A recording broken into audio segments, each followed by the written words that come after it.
welcome to Whose Line Is It Anyway? And if you haven't seen the show before,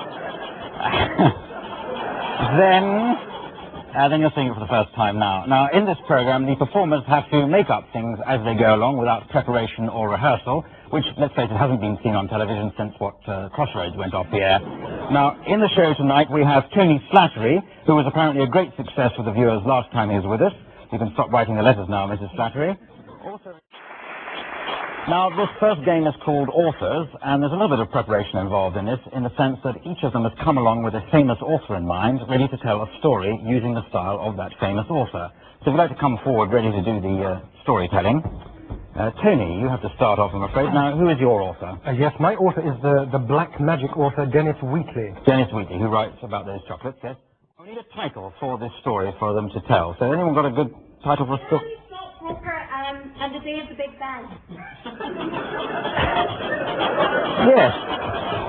That sounded good to me. I think it was something like Stanley the Stockbroker and the Day of the Big Bang. Yes, very good title. Well done. Thank you for coming. You can go now if you want. I don't mind. So, Tony, can you start off? I'll buzz on to the next author when you've done enough. As the Big Bang ceremony commenced, Stanley stood before the silver pentangle, his breasts dangling. The white-clad figure of the Countess de Baudricourt found herself suddenly sucked into a satanic vortex of child sacrifice, depravity, and goat-dropping.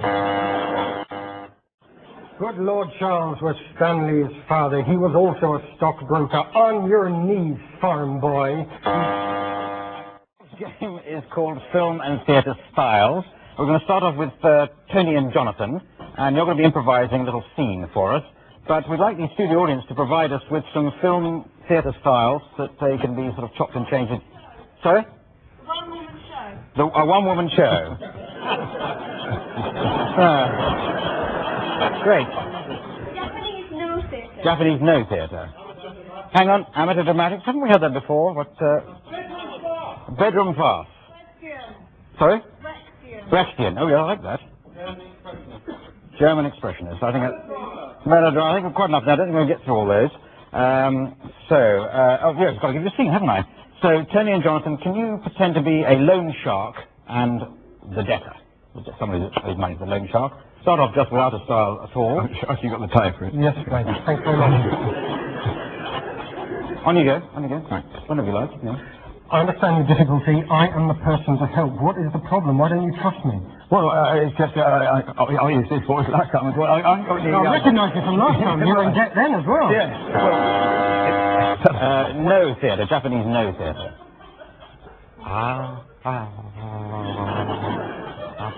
No!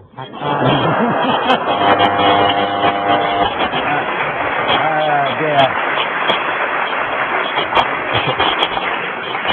Yes, bedroom farce. Bedroom farce. Look, for goodness sake, I'll give you some money, but you've got to hide in the toilet with the vicar because my mother-in-law is coming. Quick, they're here. Hello, come on. Look, take some money. Here it is. Oh, good. Hello, vicar. How are you? Nice to see you.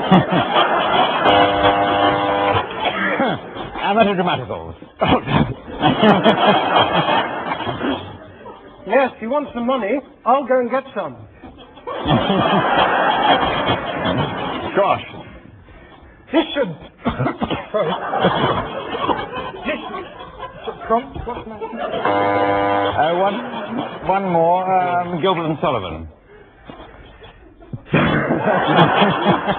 I have no money to money. I have no money left to spend.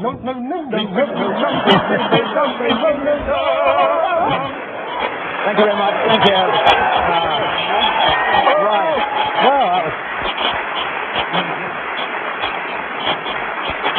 Yeah. Well, that's going to be very difficult to beat. I can give 57 points each there.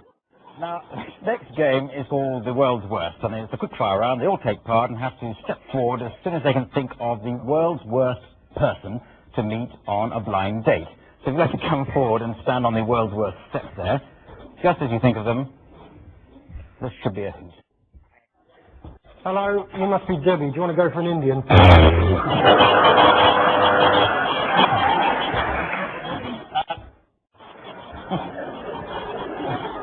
Hello, Peter. I'm Tony. Does it matter that you're expecting a woman? Hello, you must be very bloody hell. No one told me you had a face like a dog's bum. Hello, my name's Tony.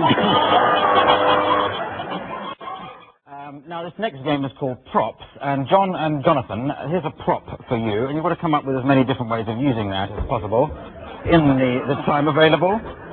And Rory and Tony, that's your one.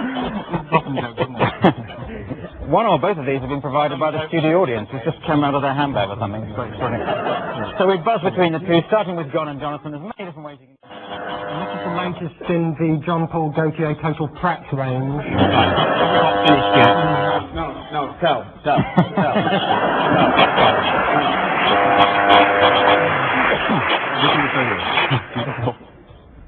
Yes. Mr. Slattery, I have to say that your wife is doing fine, but I'm afraid your child is a piece of foam rubber. 13-inch neat treat seat pan. So, how long have you lived near Sellafield? So this next game is called Remote Control. It involves everybody in this. Now, each of the contestants is provided with a TV program that they can improvise in the style of. Tony, Star Trek, that's your TV program. Jonathan, Call My Bluff. You've ever seen that? Maybe you've been on it for you. Rory, Breakfast Television. I'm sure you must have been on that. And John, Bilko. You know, Phil Silver's Bilko. So you'd like to come forward ready to do that. And the idea of this is like I'm sitting at home with my remote control, dodging around amongst the stations. But each of the programs on each of the stations happens to be dealing with the same subject. And we'd like that subject suggested now by somebody in the studio audience.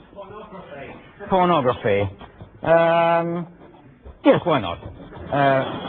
Well, we'll discover why not in a moment. So I'm going to just, dance around not dance around, I'll just, go around from station to station, just as I feel like it. Tony? Space. And boobs.